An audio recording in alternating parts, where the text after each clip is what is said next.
குழந்தைங்களா, தமிழ்நாடு அரசு பள்ளிக்கல்வித்துறை வாசிப்பு இயக்கம் சேர்ந்து நிறைய புத்தகங்களை நமக்கு தந்திருக்காங்க. இன்னைக்கு நாம அதுல பார்க்க போற புத்தகம் மீனாவின் ஆசை. வாங்க குழந்தைங்களா, மீனாவின் ஆசை புத்தகத்தை வாசிக்கலாமா? ஏன்னா இன்றைய வாசகர் நாளைய தலைவர். இத சொன்னவங்க யாரு தெரியுமா? மார்கரெட் புல்லர் தான் இதை சொல்லியிருக்காங்க. நம்ம எல்லாருமே தினம்தோறும் ஒரு புத்தகத்தை வாசித்தோம் அப்படின்னா நம்மளுடைய அறிவு நிச்சயமாகவே அகன்று காணப்படும். வாங்க குழந்தைங்களா, இன்னைக்கு நாம மீனாவின் ஆசை அப்படிங்கிற புத்தகத்தை வாசிப்போமா? மீனாவின் ஆசை. அரசு தொடக்கப்பள்ளி. மீனா புதிதாக சேர்ந்தாள். வகுப்பில் 15 குழந்தைகள் இருந்தனர். இவள் 16வது மாணவி. பெயரை சொல்லி அறிமுகம் செய்ய சொன்னார் ஆசிரியர். எல்லோரும் தங்கள் பெயரை சொன்னார்கள். மீனா 15 பெயர்களோடு தன் பெயரையும் சேர்த்து சொன்னாள். எல்லோருக்கும் ஆச்சரியம். ஏன்னா மீனா அவங்க பேரை மட்டும் இல்ல, மீதி இருக்க 15 குழந்தைகள் பெயரை சொல்லி இருக்காங்க. இடைவேளை. மாணவர்கள் வரிசையாக ஆசிரியரிடம் சென்றனர்.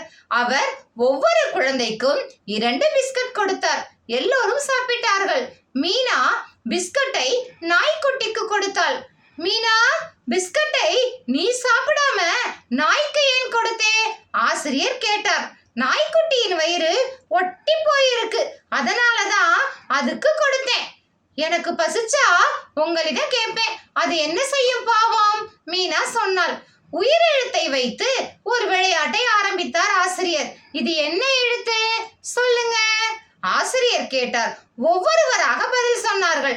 மீனாவின் முறை வந்தது. மீனா எழுந்து நின்றாள். இ எழுத்தை காட்டினார் ஆசிரியர். எங்க பார்வதி பாட்டி வெயிலில் போகும்போது இப்படித்தான் முந்தானையை தலையில் போடுவாங்க. மீனா சொன்னாள். ஓ எழுத்தை காட்டினார் ஆசிரியர். குட்டி யானையின் தலை என்று மீனா சிரித்தாள். மீனாவின் கற்பனையை நினைத்து ஆசிரியர் மகிழ்ந்து போனார். மீனா மாதிரி தானே குழந்தைங்களா நீங்களும் கற்பனை பண்ணுவீங்க. அதுக்கப்புறம் ஆசிரியர் கை தட்டி உற்சாகப்படுத்தினார். நாளைக்கு வரும்போது எல்லோரும் மறக்காமல் ஒரு இறகு கொண்டு வாங்க, ஆசிரியர் சொன்னார். மறுநாள் கயல் காக்காவின் இறகை கொண்டு வந்தாள். மாதவி மைனா இறகு, குணா சேவல் இறகு, வருண் வாத்து இறகை கொண்டு வந்தான். உன்னோட இறகு எங்கே? ஆசிரியர் மீனாவிடம் கேட்டார். மீனா பைக்குள் தேடினாள். பென்சில் பெட்டியை தேடினாள். டீச்சர், இதோ இறகு என்று எடுத்து காட்டினாள். அந்த சிறிய இறகு கண்ணுக்கே தெரியவில்லை. ஆசிரியர் திகைத்தார். மாணவர்கள் பார்த்தார்கள். அது என்ன இறகு என கேட்டனர். நேற்று ராத்திரி மழை பெய்தது, எங்க வீட்டுக்கு ஈசல்கள் வந்தன, அதன் இறகுதான் இது என்றாள் மீனா. மாணவர்கள் சிரித்தனர். பறவையின் இறகை கொண்டு வர சொன்னேன், நீ கொண்டு வந்தது ஈசல் இறகு, ஆசிரியர் சொன்னார். நீங்க இறகு என்று சொன்னீங்க, பறவையின் இறகு என்று சொல்லவே இல்லை என்றாள் மீனா. நீ சொன்னது சரிதான், நீ வித்தியாசமா யோசிக்கிற, வெரி குட் அப்படின்னு ஆசிரியர் பாராட்டினார். ஒரு நாள் நீங்க படிச்சு என்னவா ஆக போறீங்க? ஆசிரியர் கேட்டார். நான் போலீஸ் ஆவேன், நகுலன் சொன்னான். நான் டாக்டர், பூஜா சொன்னாள். மீனா என்ன சொல்ல போகிறாள்? எல்லோரும் ஆவலுடன் பார்த்தனர்.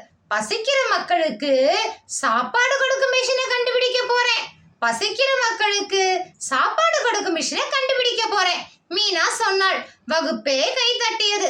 ஆசிரியர் ஓடி வந்தால் மீனாவை கட்டி கொண்டார். என்ன குழந்தைங்களா, இன்னைக்கு நாம மீனாவின் ஆசை அப்படிங்கிற புத்தகத்தை படிச்சோம்.